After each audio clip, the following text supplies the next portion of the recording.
పాపం తిరుమల లడ్డూలో జంతు కొవ్వుని పంది ఫ్యాట్ని కలిపినటువంటి జగన్మోహన్ రెడ్డి అడ్డంగా దొరికిపోయాడు. ఈరోజు ప్రపంచవ్యాప్తంగా ఉన్న కోట్లాది మంది హిందువులు జగన్మోహన్ రెడ్డిని చీకొడుతున్నారు, కాండ్రించి మొహం మీద ఊసే పరిస్థితి.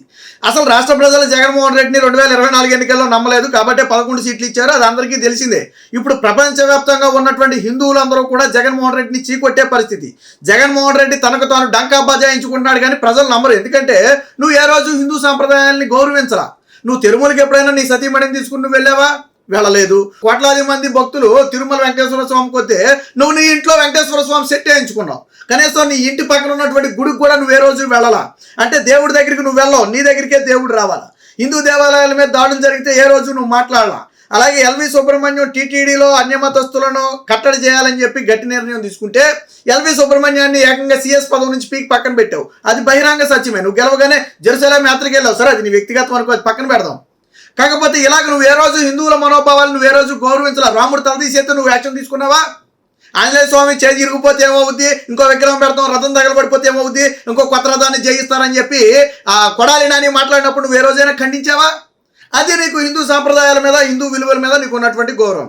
అయితే ఇప్పుడు పేటీఎం బ్యాచ్ కొత్తగా ఒక ప్రచారం తీశారు. పాపం జగన్మోహన్ రెడ్డి ఆ ప్రెస్ మీట్ పెట్టి వెళ్ళిన తర్వాత పేటీఎం బ్యాచ్ కొత్త ప్రచారానికి తెరదీశారు. ఏంటి, ఎందుకు సిబిఐ ఎంక్వైరీకి అడగట్లేదు? మా అన్న చీఫ్ జస్టిస్కి లెటర్ రాస్తా అన్నాడు, ప్రధానమంత్రికి లెటర్ రాస్తా అన్నాడు, మీరు ఎందుకు సిబిఐ ఎంక్వైరీ అడగట్లేదు అని చెప్పి ఒక కొత్త వివాదానికి తెరదీశారు. జగన్మోహన్ రెడ్డి ప్రెస్ మీట్ పెట్టి 48 గంటలు గడిచిపోయినట్టుంది, ఆల్రెడీ అయిపోయినట్టుంది, 48 గంటలు దాటినట్టుంది. ఎందుకు చీఫ్ జస్టిస్కి లేఖ రాయలేదు? ఎందుకు ప్రధానమంత్రికి లేఖ రాయలేదు? సరే, లేఖ సంగతి కాసేపు పక్కన పెడదాం. మీరు సిబిఐ ఎంక్వైరీ అంటున్నారు కదా, విజిలెన్స్ విచారణ, రాష్ట్ర ప్రభుత్వం విజిలెన్స్ విచారణకు ఆదేశిస్తే వైవి సుబ్బారావు, మాజీ టీటీడీ చైర్మన్ అయినటువంటి వైవి సుబ్బారావు నాపై విజిలెన్స్ విచారణ నిలిపివేయండి అని చెప్పి హైకోర్టుకు వెళ్ళాడు. మీరు సిబిఐ ఎంక్వైరీ అంటున్నారు కదా, ఇక్కడ విజిలెన్స్ విచారణ అంటేనే తడిపేసుకున్నాడు వైవి సుబ్బారెడ్డి.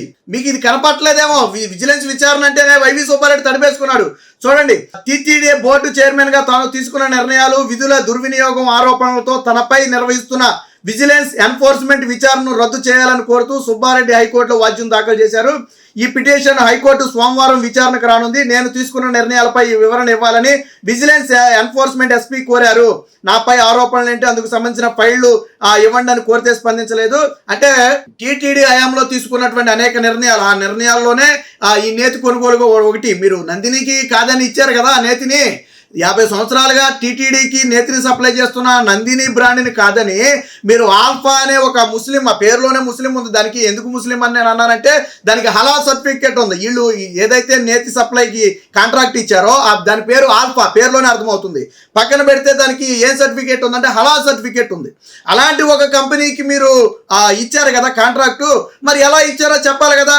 విజిలెన్స్ విచారణలో మీ తీసుకున్న నిర్ణయాల మీద వివరణ ఇవ్వండి అంటేనే పరిగెత్తుకుంటూ కోర్టుకు వెళ్ళిపోయి విజిలెన్స్ విచారణ ఆపేయాలని చెప్పాడు వైవి సుబ్బారెడ్డి. మరి సిబిఐ విచారణ చేస్తే అసలు మీరు రాష్ట్రంలో దొరుకుతారా?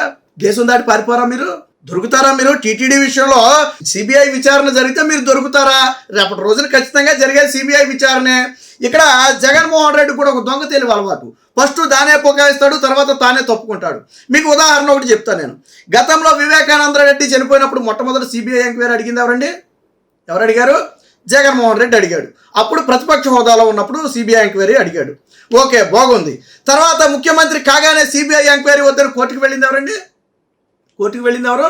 అదే జగన్మోహన్ రెడ్డి. సిబిఐ ఎంక్వైరీ అడిగింది అదే జగన్మోహన్ రెడ్డి, కోర్టుకు వెళ్ళింది అదే జగన్మోహన్ రెడ్డి.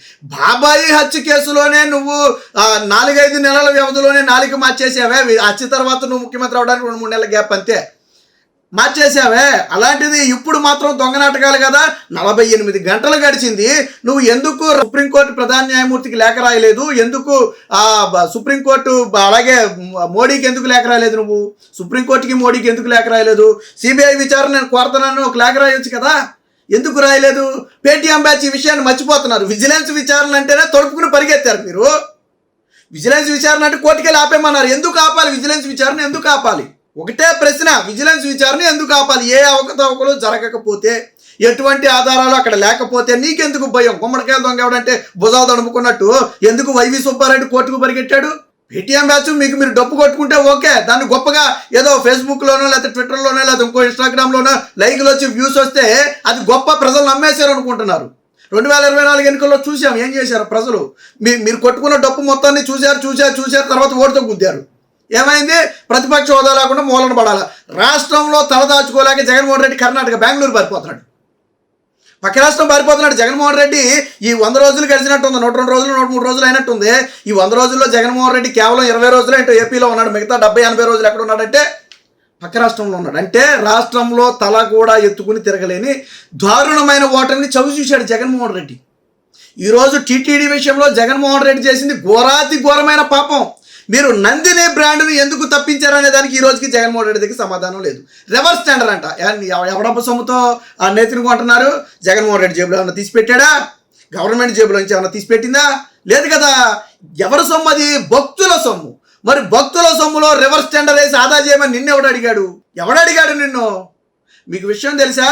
నందిని బ్రాండ్ని తప్పించేటప్పుడు వాళ్ళు ఒకటి చెప్పారంట, మేము ఇచ్చే రేటు కంటే ₹1 ఎవరు తక్కువకి ఇచ్చినా అందులో కల్తీ జరిగే అవకాశం ఉంది, మీరు మాకు ఇవ్వకపోయినా పర్వాలేదు, కానీ ఇది భక్తుల విషయం, కోట్లాది మంది భక్తులకు సంబంధించింది, వెంకటేశ్వర స్వామికి సంబంధించిన ప్రసాదానికి సంబంధించిన విషయం కాబట్టి మీరు 1-4 సార్లు ఆలోచించుకోండి, వద్దంటే మేము తప్పుకుంటాం, మాకేం ఇబ్బంది లేదు. ఎందుకంటే టీటీడీకి మేము ఇచ్చే నేతిలో మాకు రూపాయి కూడా లాభం లేదు, మేము ఖర్చులకే నేతిని ఇస్తున్నాం, భక్తితో సేవాభావంతో ఇస్తున్నాం, అది వ్యాపారం కాదు, కాబట్టి మీరు ఇవ్వకపోయినా మాకు నష్టం లేదు.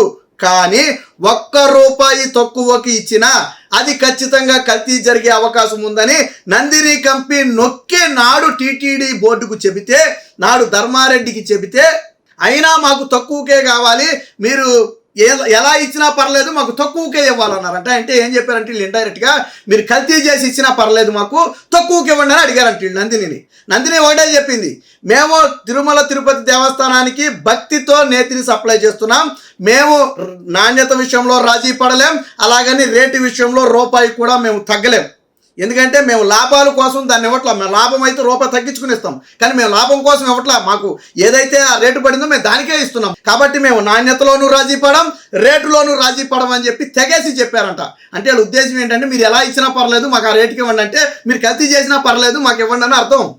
ఎవడు అడిగాడు అసలు? తిరుమల తిరుపతిలో మొత్తం భక్తుల సొమ్ము, అది మొత్తం భక్తుల సొమ్ముతో నడిచేటువంటి ఒక స్వతంత్ర ట్రస్ట్ అది, దానిలో రివర్స్ టెండరింగ్ పెట్టమని ఎవడు అడిగాడు మిమ్మల్ని?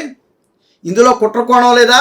అంటే కంపెనీల దగ్గర మళ్ళీ రివర్స్ టెండర్ పేరుతో ఒక 300కో 350కో కుదుర్చుకుని మళ్ళీ అందులో ఒక ₹50 వీళ్ళు కమిషన్ దొబ్బుతారు. వీళ్ళు ఏది ఇచ్చిన డబ్బులకే ఇచ్చేస్తారు అనుకున్నారు, మళ్ళీ అందులో కమిషన్ ఉంటుంది తెలికి. అంటే అది ₹300 విలువే చేస్తుంది. కేజీ నెయ్యి నీకు 300 ఎవడెత్తున్నాడు? తీసుకురెళ్ళి కేజీ నెయ్యి 300 ఎవడెత్తున్నాడు నీకు? అవునయ్యి అడ్డంగా దొరికిపోయి బొక్కాయిస్తారా? విజిలెన్స్ విచారణ అంటే ప్యాంట్లు దొరుకుని కోర్టుకు పరిగెట్టారా? విజిలెన్స్ విచారణ ఆపండి అని చెప్పి, అరే ఒక రోజు కూడా విచారణ జరగలా, వివరణ కోరారంటే, ఎస్పీ వివరణ కోరాడు అంతే, పరిగెట్టేశాడు విజిలెన్స్ విచారణ వద్దని. అంత భయం ఎందుకు? వైవి సుబ్బారెడ్డికి అంత భయం ఎందుకు నేను అడుగుతున్నా.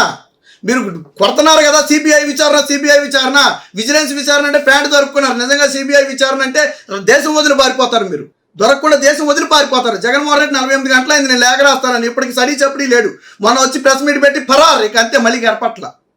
ఇది మీ చిత్తశుద్ధి. మీరు అడ్డంగా దొరికిపోయారు, సోషల్ మీడియాలో మీకు లైకులు వచ్చినాయి, షేర్లు వచ్చినాయి, మేము డప్పు కొట్టుకున్నాం కాబట్టి అదే నమ్మేస్తారు అని మీరు అనుకుంటే ఖచ్చితంగా అది పొరపాటే.